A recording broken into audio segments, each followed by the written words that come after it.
नमस्ते। महाराष्ट्र सरकार की माझी लाड़की बहन योजना के लिए महिलाओं को खुशखबर यह है कि महाराष्ट्र राज्य सरकार ने यह सुनिश्चित किया है कि दिसंबर और जनवरी महीने की किश्त दोनों एक साथ मिलने वाली है।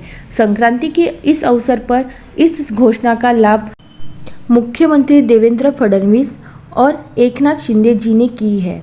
इसका सीधा लाइव एग्जाम्पल मैं आपको देने वाली हूँ। आगे वीडियो में बने रहें और एक छोटा सा क्लिप मैं आपको दिखाने वाली हूँ जिसमें एकनाथ जी शिंदे जी ने नवीन वर्ष की शुभकामनाओं के साथ ही मकर संक्रांति का तोहफा लाड़की बहन योजना वाली महिलाओं को दिया है। साथ ही में उन्होंने इस योजना की घोषणा भी की है। तो वीडियो को अंत तक देखें। 30 वर्षाचा समारोप आहे आणि परवा नवीन वर्ष होतं। नवीन वर्षाच्या पण सगळ्यांना शुभेच्छा।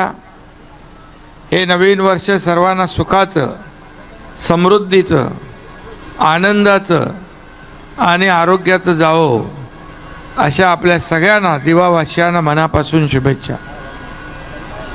खरं म्हणजे गेले 16 वर्ष धर्मवीर आनंद दिघे साहेबांच्या नावाचं मंडळ हा दिवा महोत्सव 16 वर्षापासून आयोजित करतोय। मला वाटतं मी दरवर्षी आलोय। पहिल्या वर्षी 2दा, एकदा ऑनलाईन। हा म्हणजे परमनंट हजेरी माझी आहे, कारण आपलं कामच तसं आहे। रमाकांत मडवी त्यांचे सर्व सहकारी आपले 8 नगरसेवक आहेत ना, आणि या सगळ्यांचं आणि सर्व पदाधिकारी आपले सर्वांचंच मी अभिनंदन यासाठी करतो की नुकत्याच झालेल्या विधानसभेच्या निवडणुकीमध्ये दिवावासियांनी 18,000चं लीड आपल्याला दिलं। 2 लोकांना मिळून 26,000 आणि आपल्याला 31,000।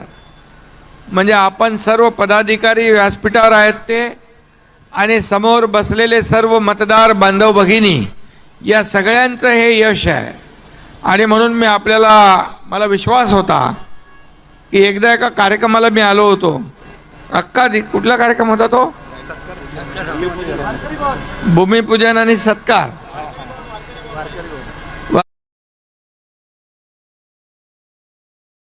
होता।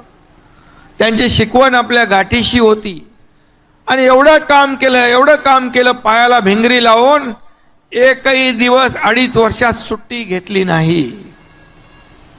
आणि या देशाचे प्रधानमंत्री नरेंद्र मोदी साहेबांनी देखील आपल्या राज्याला पाठबळ दिलं। डबल इंजिन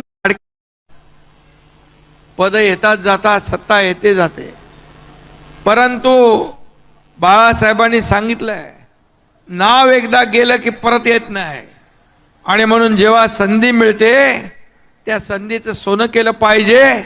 ते तुमच्या एकनाथ शिंदेने करून दाखवलं आणि म्हणून या राज्यामध्ये सगळे अंदाज फोल ठरले।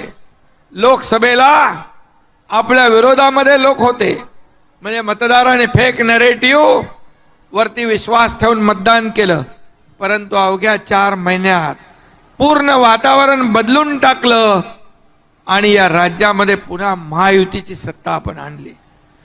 2.5 वर्षाच्या कामाची पोचपावती या विधानसभेच्या निवडणुकीमध्ये आपल्याला मिळाली आणि हे सत्य आहे, कटू सत्य आहे। आणि म्हणून या ठिकाणी पुन्हा या राज्यामध्ये महायुतीचं सरकार आलं।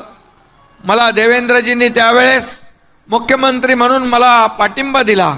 मी यावेळेस देवेंद्रजींना मुख्यमंत्री म्हणून पाठिंबा दिला आणि टीम पुढचे आपण दिलेला जो विश्वास आहे तो सार्थ करण्यासाठी दिवस रात्र एक करेल आणि आधीपेक्षा गतिमानतेने काम आम्ही करू।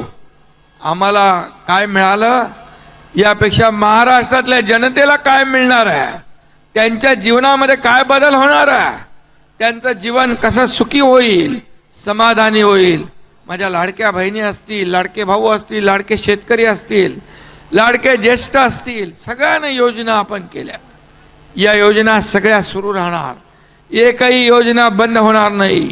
लाडक्या बहिणींच्या ज्या योजना आम्ही सुरू केल्यात बिलकुल कुठली योजना बंद होणार नाही. मी त्यावेळेस म्हणालो होतो तुम्ही फक्त सावत्र भावानं लक्षात ठेवा. आणि तुम्ही सावत्र भावानं बरोबर लक्षात ठेवून त्यांना त्यांची जागा दाखवली आणि महायुतीचं सरकार एवढ्या मोठ्या थम्पिंग मेजॉरिटीने या ठिकाणी महाराष्ट्रामध्ये आलं. आता आमची जबाबदारी आणखी वाढलेली आहे आणि म्हणून अधिक जबाबदारीने आम्ही काम करू आणि या जनतेने जे मॅन्डेट दिलेलं आहे त्याचा आदर करू आणि या राज्याला वेगाने पुढे घेऊन जाऊ. राज्य आणि केंद्र सरकार मिळून या ठिकाणी केंद्राचा पाठिंबा. आता मी गेल्या आठवड्यात आदरणीय प्रधानमंत्री मोदी साहेबांना भेटलो, आदरणीय गृह